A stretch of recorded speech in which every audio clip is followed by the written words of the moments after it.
Maintenant, sur les sites vulnérables qu'on connaît, j'ai donné tout à l'heure l'exemple de Kermassar. Qu'est-ce qui a été fait? Est-ce qu'on peut s'attendre à de nouvelles inondations cette année? Bon, sur Kermassar, nous avons deux choses. L'année dernière, il y a des travaux d'urgence qui avaient été entamés. Ces travaux d'urgence avaient permis d'atténuer les inondations dans certains quartiers, notamment quartiers, cités municipales, ainsi de suite, où les travaux étaient terminés avant l'hivernage 2021. Nous avons donc des quartiers qui ont été améliorés. Et ces quartiers-là continueront à être améliorés cette année. Il n'y aura pas d'inondation parce qu'il y a des ouvrages qui ont été faits sur un marché de 23 milliards de francs CFA, de 15 milliards de francs CFA du moins. Maintenant, nous avons des quartiers pour lesquels il y a eu un raccourcissement de l'atteinte des exutoires. Parce que quand on devait pomper sur 4 km, il y a des ouvrages qui ont été faits qui permettent de ne pomper peut-être que sur 1 km ou 800 mètres, ce qui permet d'évacuer les eaux. Maintenant, il y a des quartiers qui n'étaient pas prévus dans ce programme de 15 milliards de l'année dernière. Ces quartiers, nous avons aujourd'hui un deuxième projet qui a démarré, de 11 milliards de francs, qui concerne principalement le bassin versant de Mbebes.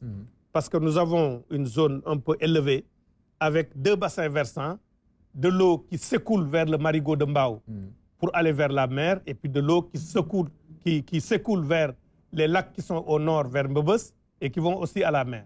Cette zone-là n'avait pas été concernée.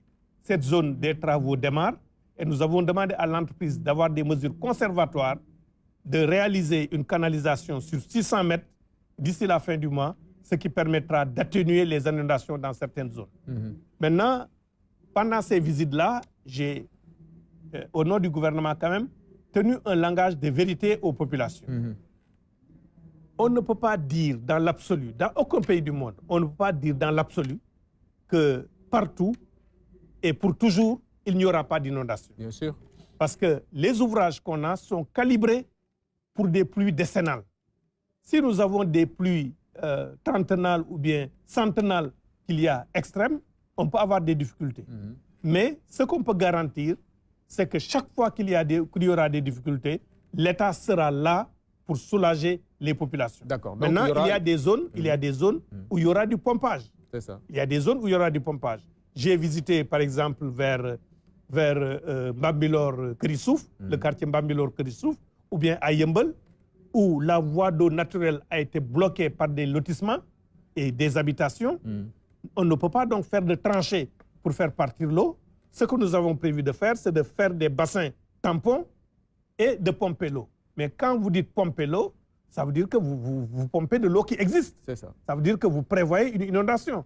Donc, en ce moment-là, nous le disons en disant qu'on aura un hivernage très pluvieux pour que les populations aussi prennent des dispositions de prévention à leur niveau, notamment en vidant les fosses septiques pour ceux qui n'ont pas d'assainissement collectif. D'accord.